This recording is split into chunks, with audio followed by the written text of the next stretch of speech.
chali bulamu oba olina mukumanyi situka ku magulu go twebaze Katonda olw'ensonga eno soundman nga bwotwogera ku monitors backups zizze mu monitors backups zonna zise mu monitors akalulu ka Katonda kali wankabulire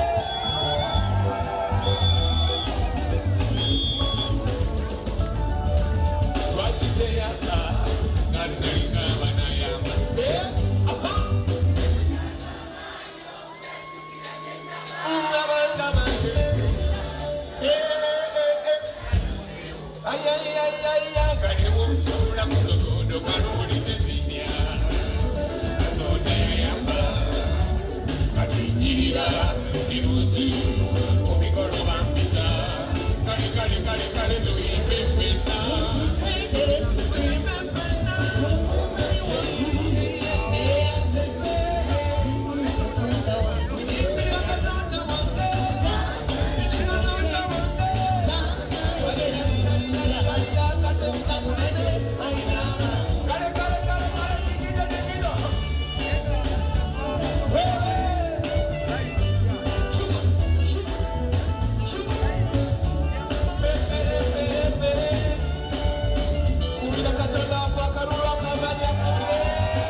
era tukusabira tuwagidde olwalero mukaka wase muddize w'emirundi gyonna kitange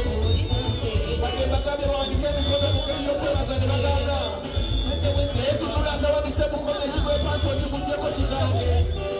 kubanga mbalire mwepansi ekwewo ayi Katonda wange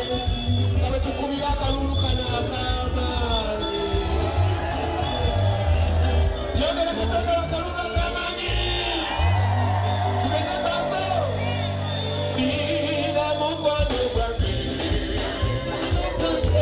ubakyalina kugamba bakayambala bakwatira omumalo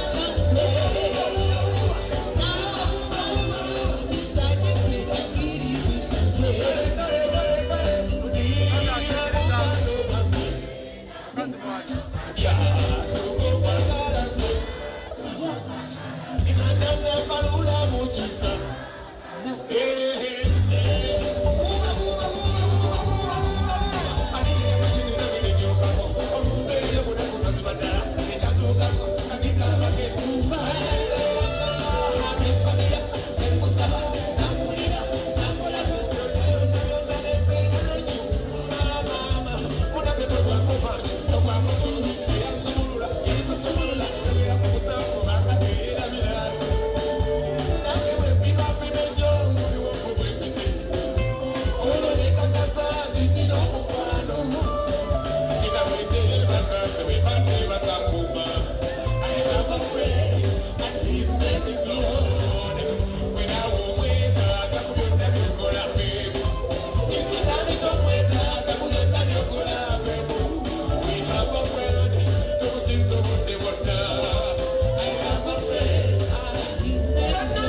undira omukwano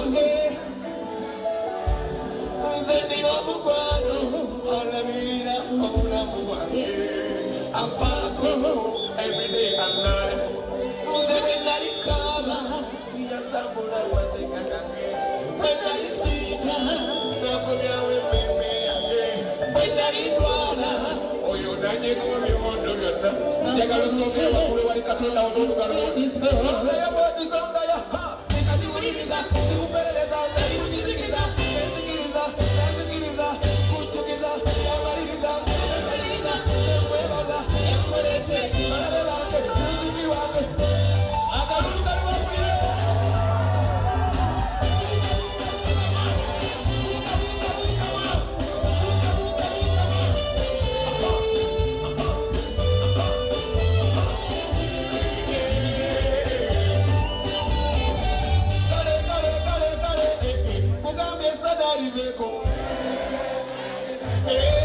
sipide yo mwana ayayaya kusande muchachi ebyengumi ebyo binyo nkugambye obwezi bubi kubwezi buyimbe nnyonyonyonyonyonyo bannanga obulogo bubinyo lwaki ologa muno olw'okuba kusinze bannanga obwezi bubi Rosemary lwaki olina abasajja bana